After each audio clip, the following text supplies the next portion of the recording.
I'm hot. My body's soaked in a cold, cold sweat. I reenact the lurid scenes, a clot engraving in my head.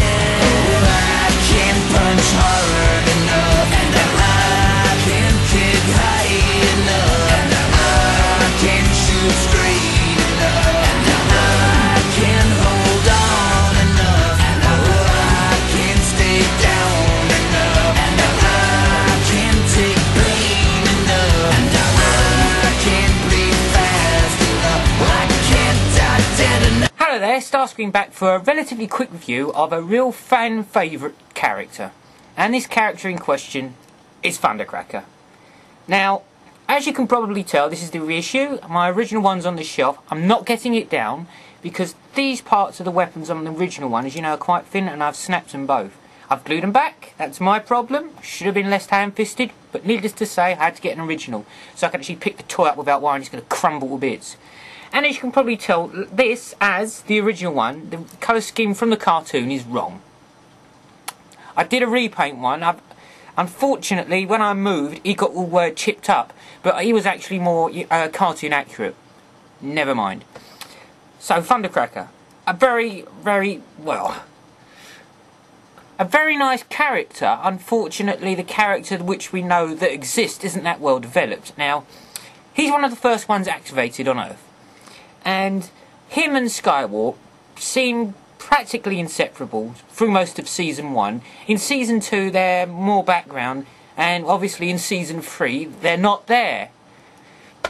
But what there is of him is quite interesting. Unlike Skywarp, Thundercracker's not stupid. Skywarp is very stupid. Thundercracker isn't.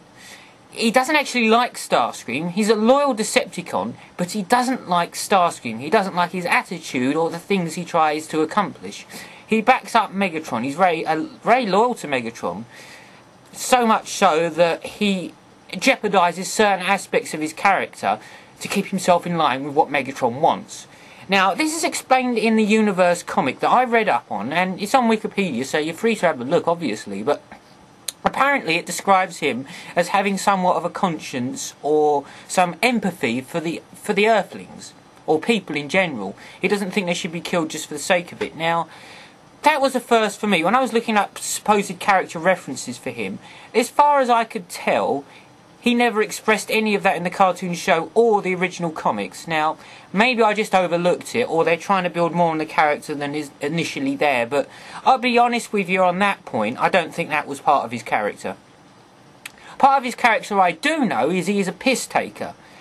And he even jeopardises some of Starscream's missions purely just to see Megatron get irritated with Starscream and give him a kick for Thundercracker, because he'd like to do the same. He's slightly intimidated by Starscream from what I can tell, but when he's with Skywarp, the two practically gang up on Starscream anyway, and they piss-take him as well on a couple of episodes, both of them. They're a bit like, they remind me of two big thugs hired, you know? They're always backing up Starscream. Starscream's got all the mouth, and they've got all the muscle. But I'm probably making too light of this. In the comic run, he's not overly developed either, but he is portrayed as almost black in his look. Blue wingtips. There's a slight variation of cockpit. Obviously the silver here. He looks more similar to Starscream, I suppose, in a very dark paint job, other than the fact that it's silver and not red. So he's portrayed slightly different, not overly, but... And he dies in the underbase because, you know, Starscream unleashes his full rage against the Decepticons and the Autobots, and he happens to be in the line of fire. He doesn't use the supposed power of, pardon me, the Thundercracker. You know, Skywarp has a power and Thundercracker has one. He doesn't use it in the cartoon very often. I can't recall more than once, if that, he uses it ever. I could be wrong, but I don't think he uses it that often. And as we know, at the end of the Great War on Earth in the movie, he's kicked out the back there because he's been damaged in the battle. We don't actually get to see how he's damaged, but he's damaged. He's still walking and transformable as far as I recall, but needless to say, he's a lot weaker than the other Decepticons who chuck him out. And he's reformatted into Scourge. Now, obviously, paint scheme alone, let alone anything else, seemed to fit, doesn't it? So naturally you'd assume Skywarp would be Cyclonus. No, I'm afraid not. But there you go. The end of Thundercracker. Now, at the end of Thundercracker in the original Thundercracker, he might have been smoking some, or me even, but no. Thundercracker has had so many incarnations. I don't even have them all. But what I'm going to do is just show you some of the great Thundercracker toys are. So if you're a big fan of it, you can look out for them. I mean, if you're a big fan, you've probably got them, but I'm going to show them anyway. So let's get down to it, shall we? This is the Galaxy Force one, I think. Yep. It's not a great toy. He has a relatively good run in the show. I would say that his character has more to do in the show than the original one ever did. But there we go. It's not a bad toy. Kind of like it. Head's a bit blocky and the toy's got a bit spoony legs. As I think it is a recolour of another Transformer toy from Armada or another line. So that probably explains it. But it's a namesake. So it means something. So get it. What else have we got then? Armada.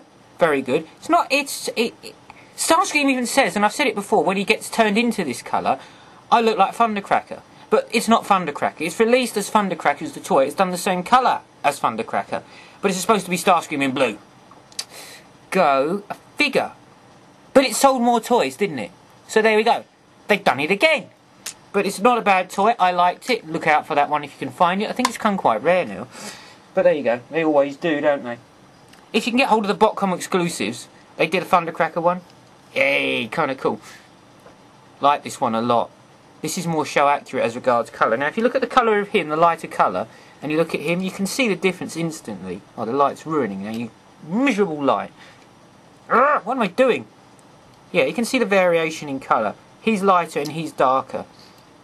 But yeah, if you ever get the chance to see it on eBay and you're a fan, do get it. Do yourself a favour.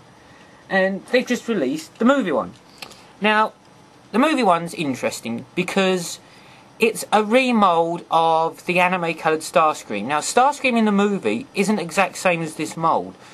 The mould they use for this is the same as the anime coloured Starscream. As you can tell, the head is completely different. And I think there's a fair few other resculpting on the toy as well. I can't call them all to mind, but I know the head's different. And I think some of the markings on it are different as well. But that's kind of a nice toy if you like the movie ones. Now there's an Action Master one, there's a Robot Masters one, a recoloured Starscream, and there's a Titanium one. Now I have all of them as Starscream, but I don't have them as Thundercracker. But they're all pretty good if you like that Jet-Seek toy. So yes, look out for it. And as I said, Thundercracker, great toy, reasonable character. So it's just a little bit of a roundup about Thundercracker. People seem to forget this guy for some reason and seem to concentrate more on Skywalk. I don't actually know why. I prefer Thundercracker. In actual fact, I prefer the toy's colour scheme of Thundercracker, which is very clever. It's just hooked on to Starscream's actually. But yeah, we all know the transformation in the G1. There's absolutely no point in me showing it to you. And as regards the others, no, I haven't got all night. Anyway, so that's me. That's just a quick review of Thundercracker. I hope it was some information that was appreciated in some light. And you know what? I've just found a use for this. Have you seen this? Look at this, look. That's Boulder Hill out of the Rock Lords. And I have a great use for this guy, look. Now I can transform this one on camera for you, sort of. Here we go like that. Oh, I've dropped him. Bear with me. There's a use for Rock Lords, and I found it. Okay, here goes, 10-pin bowling. Yeah! Now you know what to do with Rock Lords. See you all out there.